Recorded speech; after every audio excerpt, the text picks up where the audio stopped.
A new computer program has shady origins. A long time ago, we covered the conspiracy theory that Bugs Bunny is actually a Native American deity. We have a bizarre update to that story. And then we take a look at the bizarre scientific phenomenon when deaf schizophrenic hear voices. What do they hear? Today on Dead Rabbit Radio.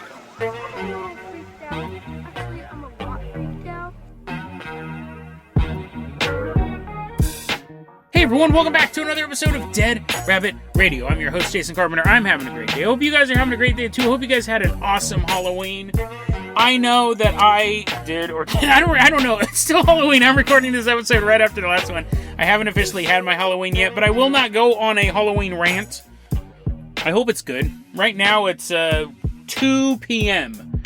October 31st, 2021. So that's when I'm recording this.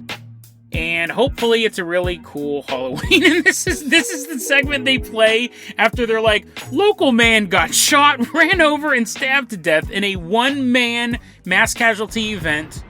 And they'll just play that at the beginning. They're like, it started off as such a good day for podcaster Jason Carpenter until he walked outside and then all that bad stuff happened. But something that's not bad is giving a hand to one of our legacy Patreons coming into Dead Rabbit Command right now. Give it up for Devin Bracken. Everyone give him a round of applause. Walking in, driving a semi with a knife in his hand. I'm like, gulp. Devin, you're going to be our captain, our pilot this episode. If you guys can't support the Patreon, I totally understand.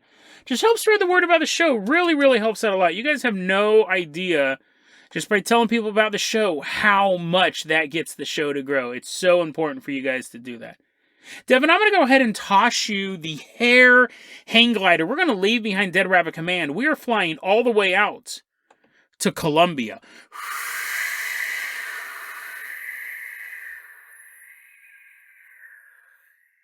I was watching YouTube the other day. I have my ad blocker uninstalled so I can support my favorite YouTubers by watching their ads. Otherwise, if I was not a YouTuber, I would have ad block installed. But it is nice when people shut it off, so I shut it off. This ad popped up, and I thought, you dirty, dirty rats. That wasn't the name of the product they were selling. It wasn't a sequel to Hungry Hungry Hippos. I'm watching this ad, and I knew immediately what I was watching was a product that was designed... Okay, let me back up here for a second. Allegedly, right? That sounded super... I am 100% for sure. Allegedly, I am very, very, very allegedly sure that there is a new app that is out, or a style of app, and I go, the CIA developed that app. I mean, 100% this thing was designed in DARPA, and CIA had their hands all over it. It is an app that by simply using your cell phone, some of you guys may be really familiar with it, some of you may use it, it's ingenious, really. By using your cell phone's camera, you can create a perfect 3D replica of a room you're standing in. And they're like, it's easy as one, it's easy as CIA. And they have this camera, and all you do is you kind of move it around the room, and then you go back to Quantico, you go back to wherever you're based out of, and you can have a perfect 3D layout of Osama bin Laden's bedroom. It's ingenious, and I'm sure that on the ad, they show the guy kind of hovering, kind of like moving the camera slowly around the room. I'm sure that's the consumer version. Because I'll tell you this right now, any criminal worth their salt is using this app. Anyone who's doing any sort of job that has any sort of inside job applications, obviously like smash and grab, it might be good to know what the front of Mervin's looks like, but you're driving your car through glass doors. I don't think you're worried about square footage. But if you're doing anything, you're going over to a friend's house and that friend's selling drugs, but you know he doesn't have any backup, like it's just him and his boys, and you know they're just kind of punks. You go, I'm not encouraging this behavior, but if you know you can steal from him and he's not going to get back, he's not going to come back to you, right? And he's not really a friend, he's more of an acquaintance. You walk into his house and you would get a perfect layout of his house. So then when you did go decide to talk to him, you knew where. It's like you're making it like The Sims. You're having all these people walk around and give you drugs. You're like, I'm the best drug dealer in the world in The Sims. But yeah, dude, that's actually super creepy. Like, I didn't think about the whole, like, sexual crime thing. I was thinking more of, like, home invasions. Dudes can, like, go over to girls' houses and, like, break in and then make a total map of the house and then build a sim of them. I mean, or they're already in the house, right? They could probably do something far more creepy, but I didn't want to think about that. But yeah, so with this program, you can map out a house perfectly. I'm sure the original CIA version, you didn't have Jason Bourne wasn't sitting there going like, "Excuse me, sir, I'm trying to get a signal in your house," and he's like turning around in circles. I'm sure it's much easier, but yeah, and it's better than a photo. And you can actually have furniture you can drag and drop into the house. So you'd be like, no, Solomon bin Laden's bed wasn't that big. It was a full. It wasn't a queen. So you get perfect. This is 100% a CIA, and I don't know if they developed, let me back up. I'm pretty sure they developed it. I'm wondering if they just said, we're going to make this, the CIA's running out of money. We got to buy a new pair of spy shoes. So they decided like maybe they're getting a percentage of each sale of this, or if the technology just got out there. For all I know, the Chinese sold it from the CIA and then they released it. And so now, because there's a ton of different apps that do this now. But the one main app I saw was, I'm not going to name the website. I'm not going to name the website because I'm making some pretty bold claims here. It's CIA.gov is now also selling apps to do home remodeling. But yeah, it's my conspiracy theory. I'm pretty sure it's accurate. If it's, let's say it went the other way around. Let's say some dude in Idaho developed this app with his buddies, and they took it to the private sector, and they were looking, no, 100%, the CIA would have contacted them and say, we're going to have a meeting first. Because the technology can be used, think about all the horrible ways I came up with just sitting in my closet. A terrorist could go in and map out a bank, an embassy. So if it was not developed in-house by the CIA, whoever did develop had a very, very long meeting with government officials and they got first look at it. I think it's been being used for a while. Yeah, so super, super interesting. I also find it very, very suspicious that when I'm not watching ads on YouTube to support my favorite YouTubers and thinking that it's CIA funded ads. Every so often, I have not been able to figure out what triggers this, but every so often, YouTube will constantly show me videos for schizophrenia medicine. It's a weird loop it'll get into. Pandora started doing it the other day as well. If I was a more paranoid person, I might think something, but I'm not. So I just think it's odd. But a paranoid person could go, oh my God, are they listening to me? Are they driving me crazy? There's an app for that. There probably is an app that could drive you crazy. But we will talk about that some. We'll talk about that when I'm on the verge of losing my mind because I went too far into the Google App Store. Kane, let's go ahead and toss you the keys to the Jason Jalopy. We are leaving behind Colombia. Oh, I forgot we were going to Colombia because we were going to be CIA agents. I had this whole thing planned out. We were going to be CIA agents who were walking around some drug lord's house, and then I totally forgot. So this drug lord's just standing there and he's like, hi. And then we get in the car and drive away. Devin, go ahead and drive us away from this now angry Colombian drug lord. We're headed all the way out to Dead Man's Curve. Dead Man's Curve is this road in the Hollywood area that in a 2-year period had 25 accidents. Super dangerous curve. And this was back in the 60s. So back then, windows in cars were made out of glass and seatbelts, I don't even think were optional. I just don't even think they were invented at that time. So a car accident back then was pretty brutal. It's January 24th, 1961, and Mel Blanc, you guys should know who he is, but maybe younger people don't. He's a voice actor. He's the voice of Bugs Bunny. He's the voice of that dumb bird. What was his name? Not Woody Woodpecker, the little yellow one. Not Woodstock, the other one. Tweety Bird. He was the voice of so many other voices. I didn't write them down. I forgot to write down. I don't know, maybe he did Huckleberry Hound and Porky Pig and stuff like that. But he's done tons of voices. A lot of them. So many that I just assumed you would know his name. But he's driving around Dead Man's Curve. And the curve, it got a little too Dead Man for him. Huge car accident.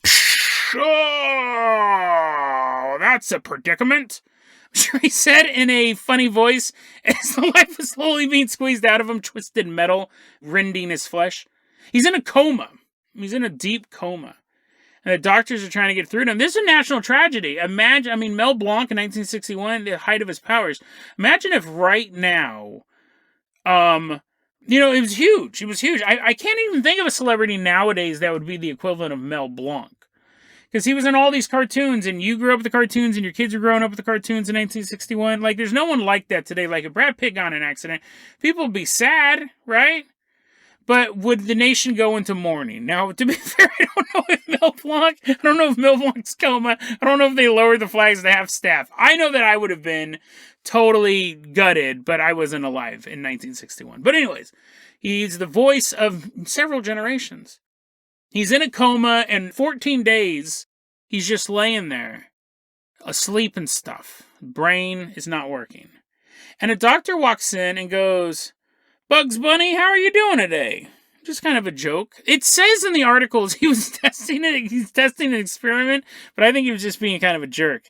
He goes, "Hey, Bugs Bunny, how are you doing today?" And Mel Blanc goes, "What's up, Doc?" And the doctor realizes, wait a second, we've been trying to communicate with this guy for 14 days. This is 1961 level medical technology. This guy is lucky he's even alive right now. The doctor's flabbergasted. He goes, "We've been trying to communicate with this guy for days now, but, let me try another thing." He goes, "Tweety, can you hear me?" And then Mel Blanc goes, "I thought I saw a putty cat." So they realize that he can communicate. This is a true story. I did not believe when this was sent to me. I'll get into that in a second. I did not believe the first question. I think I said, "Interesting. What is your source for this?" This is a true story. He could only talk in cartoon voices. Not till this day, right? It's not like you're trying to have a conversation with him and he's like, "Why, I ought to shoot you in the face." You're like, "Oh, it's Yosemite Sam." At the time, he got better. Within 2 months later, he was able to stop talking in cartoon quotes. He's like, "Ay, arriba." He's running around the hospital. They're like, "Oh no, he's Speedy Gonzalez now." He didn't get the powers. He didn't get the powers of the characters either. I don't know why I've added that detail. Where's Mel Blanc? He dug out of his room. He's like, "I'm digging to Albuquerque." He's eating carrots. Anyways, 2 months later, he makes a full recovery. The only thing that isn't recovered is his body. He's in a full body cast, and they have to wheel him home. And he gets better, and he actually sues the city. He goes, "Listen, Dead Man's Curve, I was the 26th accident on there, almost died." Sues the city, wins. They have to fix the road. They have to fix Dead Man's Curve. The reason, very, very interesting story, just like a weird tidbit of how the human mind works. But I was sent this story on the Dead Rabbit Radio subreddit by Iteration 19. Iteration 19 sent this over. Really, really appreciate it. And they sent it over in the context of, this is an update to a story you did a long time ago. It was episode 140. Can you believe that? 140. Was that 600 episodes ago? Is Bugs Bunny, this is the name of the episode, is Bugs Bunny really a Native American deity? I really like that episode. It's a really fun one. It takes a look at just a bizarre conspiracy theory that was going around. I think it was on the iceberg. But the idea was, in that one, that Bugs Bunny, if I remember correctly, if Bugs Bunny is the representation of an ancient Native American trickster spirit, and it has moved through our reality, like it was never a fictional character, it is part of our reality, and what we have done is we have avatared it. We've created a physical form or thought form of this deity. It used to be a trickster bunny in olden times, and now it's the wisecracking Bugs Bunny character. And it needed the creators to navigate its life cycle, right? Because they didn't want to be like Felix the cat, because no one knows who that is, or Betty Boop, right? Who just like appears on like women's handbags nowadays. Bugs Bunny is an icon. He's an icon. And I would argue Bugs Bunny is more popular than Mickey Mouse. Let me back that up. I will argue Bugs Bunny is a better character than Mickey Mouse. Maybe not more popular, but Bugs Bunny always seem to have more of a complex character as opposed to the other, like Felix the Cat or Mickey Mouse or Betty Boop and stuff like that. So the fact that there's not much Mickey Mouse stuff in production except for little kid things. And Bugs Bunny just had a movie come out last year. Or was it this year? Space Jam 2.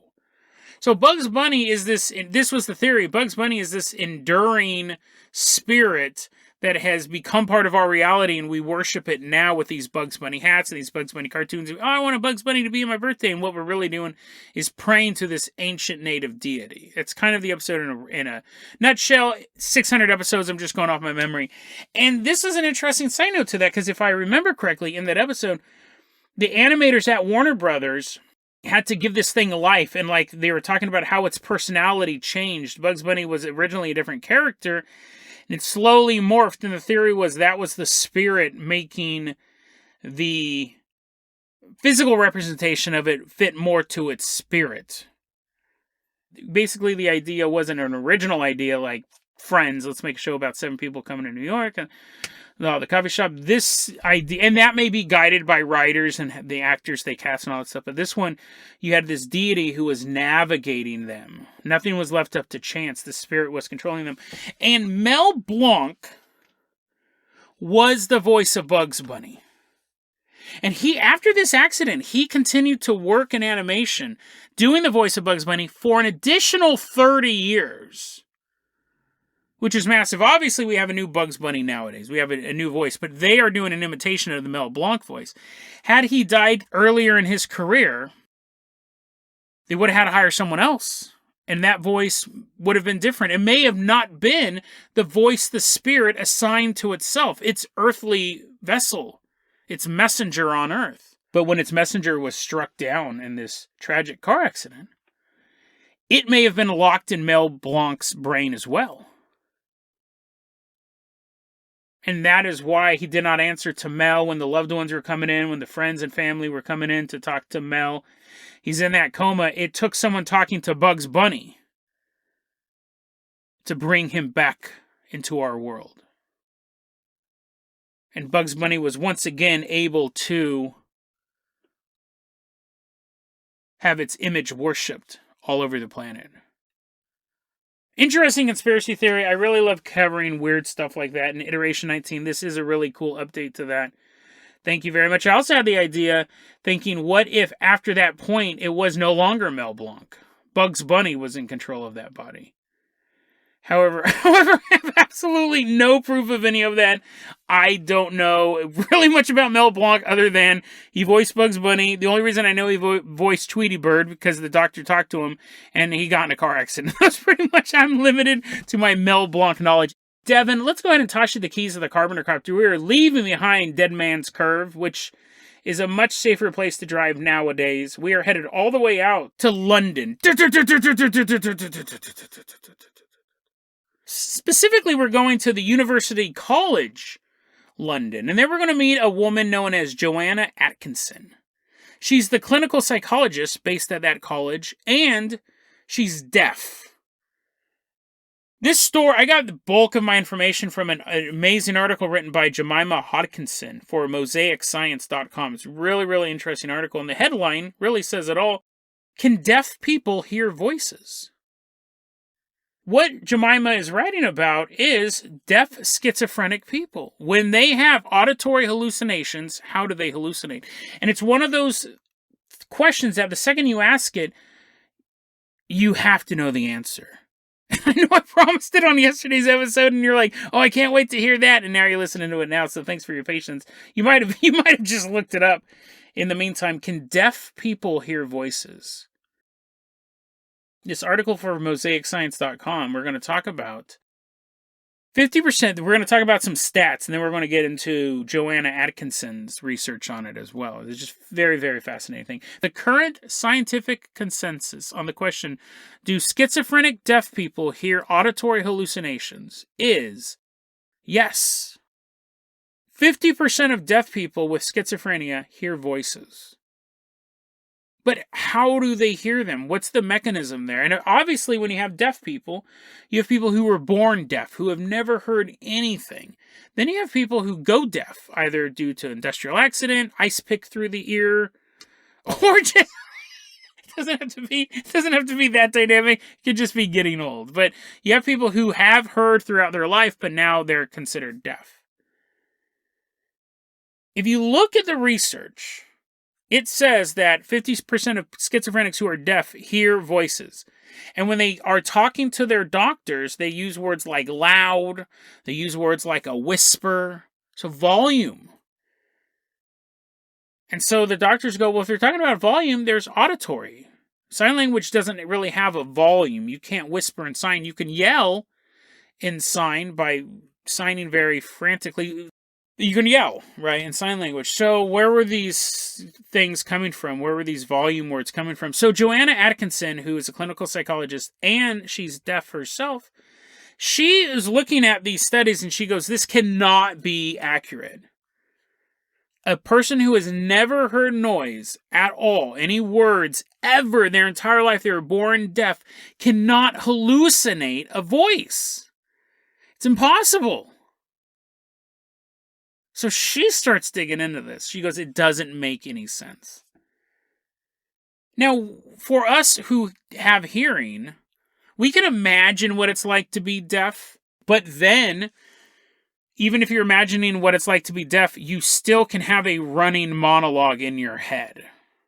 You can still imagine voices. Because we've heard them. We can imagine what it would be like to be deaf. We can maybe close off our senses in like a tube that we have no sense of sound, no sense of touch. But we have inner thought, which are words that we've heard. Super fascinating. So this is what she figured out. When a deaf person is talking to a hearing doctor, there's a translation error. Because when a deaf schizophrenic is talking to a deaf doctor, and they're using sign language, there are no volume words. There are none. So it was a translation error. The general scientific consensus was, this is happening, we don't know how, but when she says if there are deaf patients and deaf doctors, 100%, they do not hear auditory hallucinations. And this is what her research said. Deaf people who had never heard did not experience true auditory hallucinations.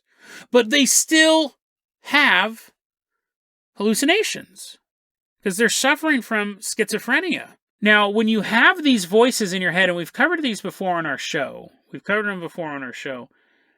and just in general knowledge, I think people have an idea of the stereotypical schizophrenia, but these voices are telling you you're awful, you're a horrible person, no one's ever going to love you, like the CIA's coming after you, all of this stuff, right? You start to have these voices in your head, you're worthless, you're nothing. But they can't hear voices, but the schizophrenia still, the mental illness still wants to convince them that they are useless. So this is fascinating. What their brain does is they hallucinate arms doing sign language in front of them. It's a visual hallucination, but it's talking to them. You're useless. Isn't that creepy? Your brain wants to punish you so much when you're in the grip of this mental illness, but it can't punish you with words because you don't understand audio hallucinations. So hands will appear in front of you and make sign language telling you you're a piece of trash and no one loves you. You should just kill yourself. The government is watching you right now. If you don't leave the house within the next 3 minutes, it will explode. You're seeing this.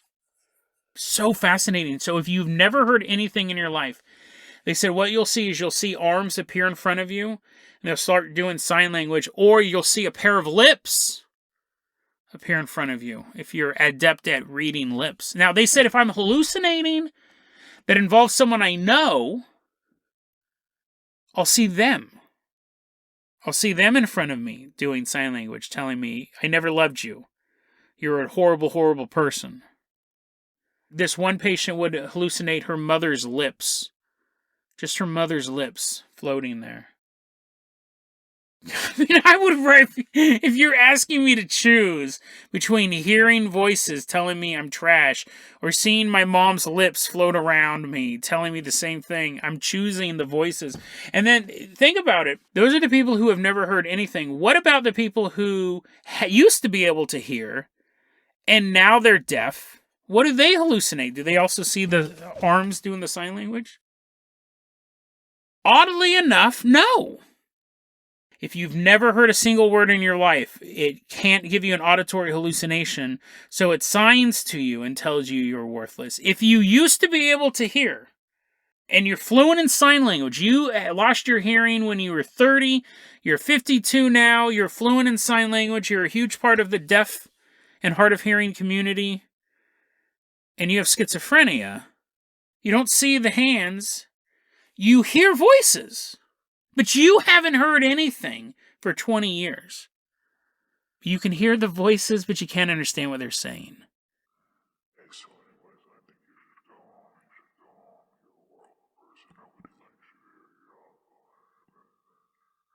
It's almost like because think about it, if someone hasn't heard anything for 30 years and you wanted to communicate a message with them, the path of least resistance would be to do the sign language. But the voice, this outside voice wants to be heard so badly, it defaults to that.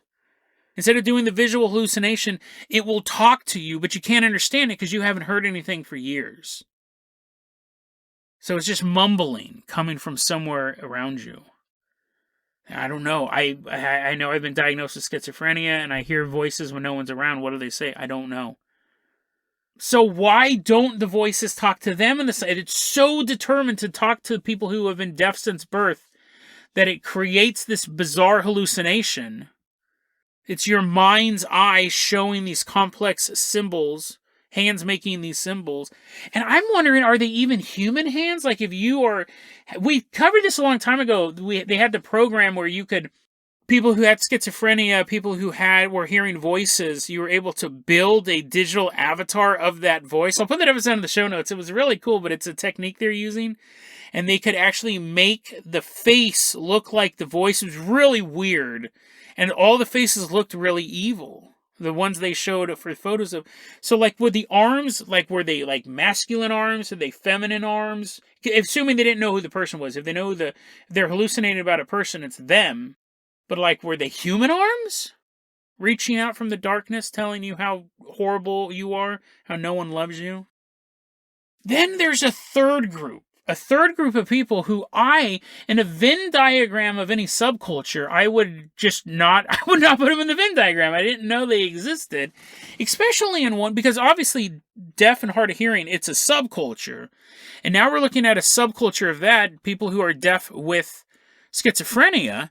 And there is a subculture of that. Well, you have people who are deaf with schizophrenia who were born deaf. You have people who over time became deaf. And then you have a third group, a group of people, quote, who had reached adulthood without learning any formal language, unquote.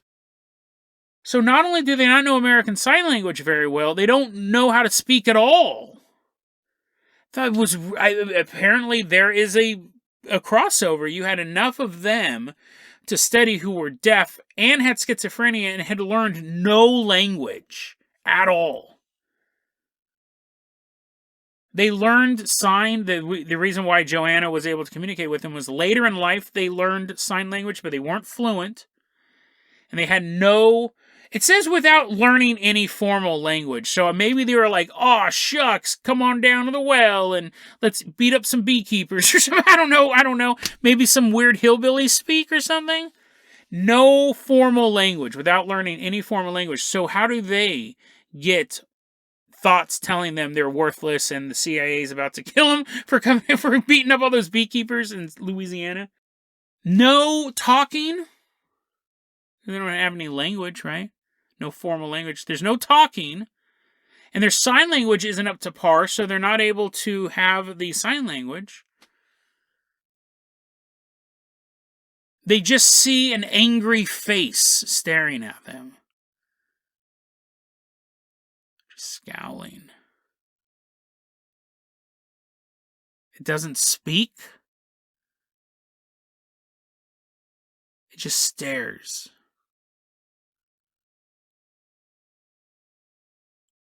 That is, I mean, that would have to be the most unsettling of all, right? At least if it was speaking, you could kind of have an argument with it. You could try to fight it off, but you could just see your mental illness personified as this face in front of you because you don't have any communication skills.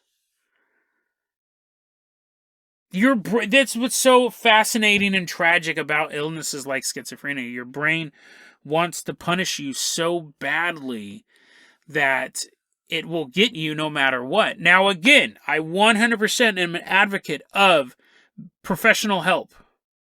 That is a hill I'm willing to die on. You may have had a bad experience with a counselor, and I always tell people have good counselors, people have bad counselors. I say it's like picking a boyfriend or a girlfriend.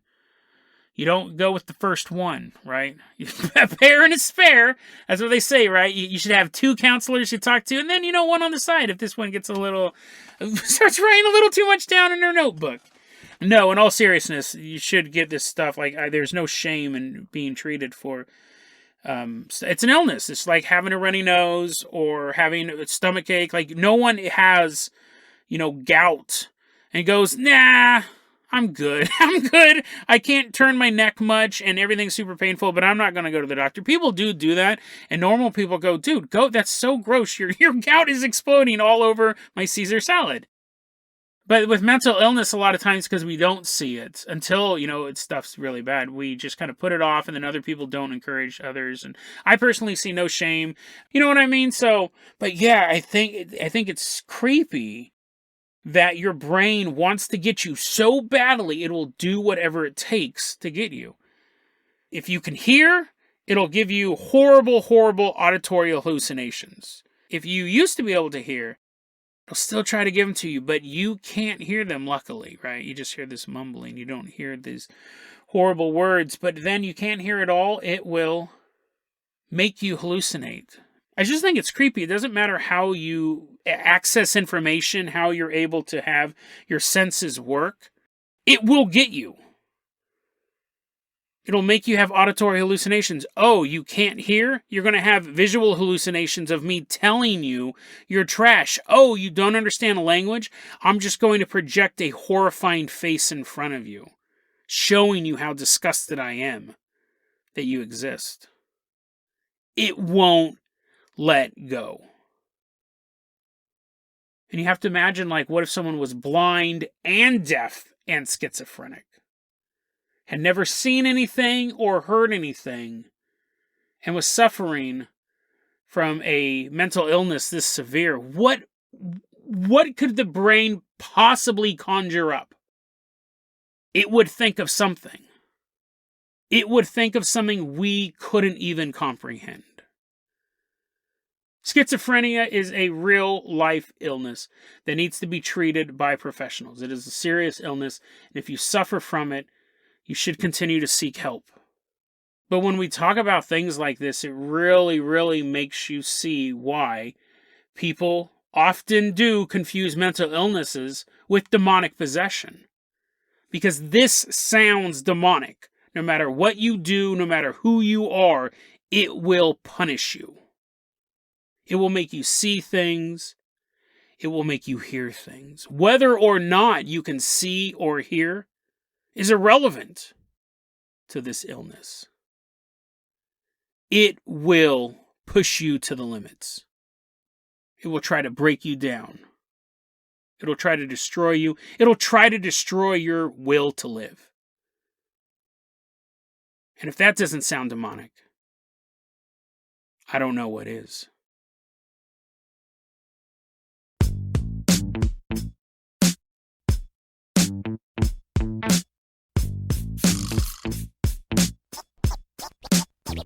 deadrabbitradio@gmail.com is going to be our email address. You can also hit us up at facebook.com/deadrabbitradio. TikTok is at deadrabbitradio. Dead Rabbit Radio is the daily paranormal conspiracy and true crime podcast. You don't have to listen to it every day, but I'm glad you listened to it today. Have a great one, guys.